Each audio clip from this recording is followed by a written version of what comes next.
What happens after samadhi? After attaining samadhi, I once went to the Ganges to perform tarpan. But as I took water in the palm of my hand, it trickled down through my fingers. Weeping, I said to Haladari, "Cousin, what is this?"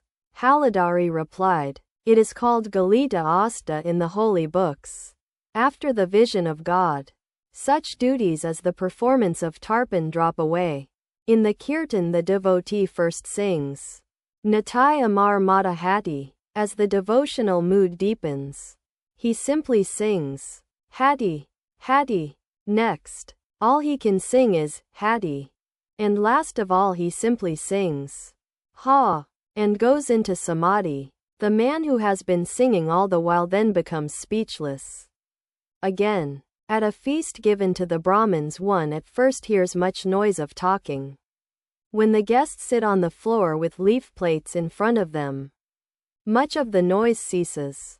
Then one hears only the cry, "Bring some luchi," as they partake of the luchi and other dishes. 3/4 of the noise subsides. When the curd, the last course, appears, one hears only the sound, soup, soup, as the guests eat the curd with their fingers. Then there is practically no noise.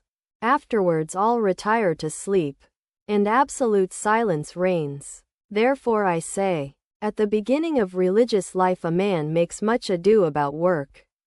But as his mind dives deeper into God, he becomes less active. Last of all comes the renunciation of work, followed by samadhi. Generally the body does not remain alive after the attainment of samadhi.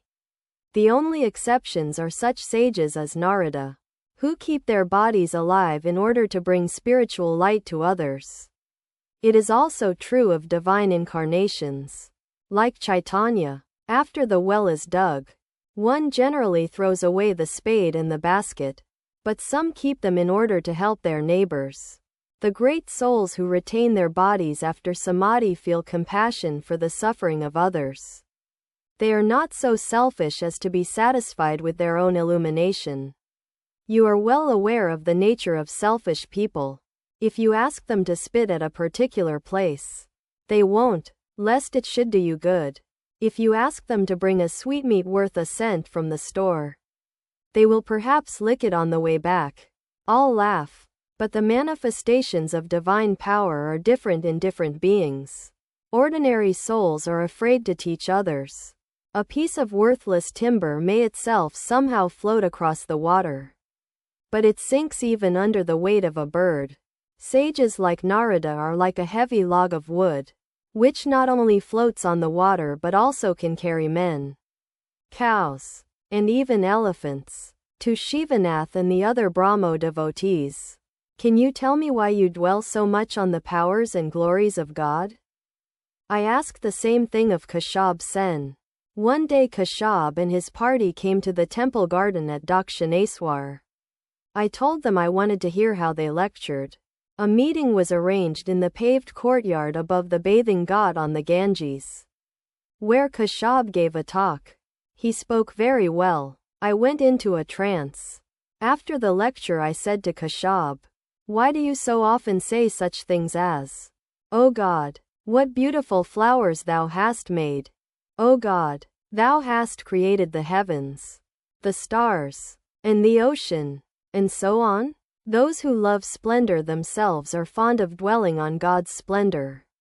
Once a thief stole the jewels from the images in the temple of Radhakanta. Mathur Babu entered the temple and said to the deity, "What a shame, O God, you couldn't save your own ornaments." "The idea," I said to Mathur. "Does he who has Lakshmi for his handmaid and attendant ever lack any splendor?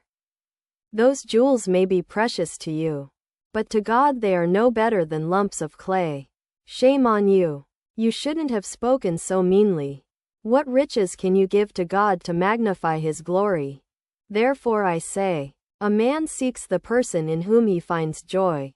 What need has he to ask where that person lives, the number of his houses, gardens, relatives, and servants, or the amount of his wealth? I forget everything when I see Narendra. Never, even unwittingly, Have I asked him where he lived, what his father's profession was, or the number of his brothers? Dive deep in the sweetness of God's bliss. What need have we of his infinite creation and unlimited glory? The Master sang. Dive deep, O mind. Dive deep in the ocean of God's beauty. If you descend to the uttermost depths, there you will find the gem of love. Go seek, O mind. Go seek Vrindavan in your heart, where with his loving devotees Sri Krishna sports eternally. Light up, O mind. Light up true wisdom's shining lamp, and let it burn with steady flame unceasingly within your heart. Who is it that steers your boat across the solid earth? It is your Guru, says Kabir. Meditate on his holy feet. Sri Ramakrishna continued. It is also true that after the vision of God the devotee desires to witness his Lila. After the destruction of Ravana at Rama's hands, Nikasha, Ravana's mother, began to run away for fear of her life. Lakshmana said to Rama, "Revered brother, please explain this strange thing to me. This Nikasha is an old woman who has suffered a great deal from the loss of her many sons. And yet she is so afraid of losing her own life that she is taking to her heels." Rama bade her come near, gave her assurance of safety, and asked her why she was running away. Nikasha answered, "O Rama, I am able to witness all this Lila of yours because I am still alive. I want to live longer so that I may see the many more things you will do on this earth." All laugh. To Shivanath, "I like to see you. How can I live unless I see pure-souled devotees? I feel as if they had been my friends in a former incarnation." Quote,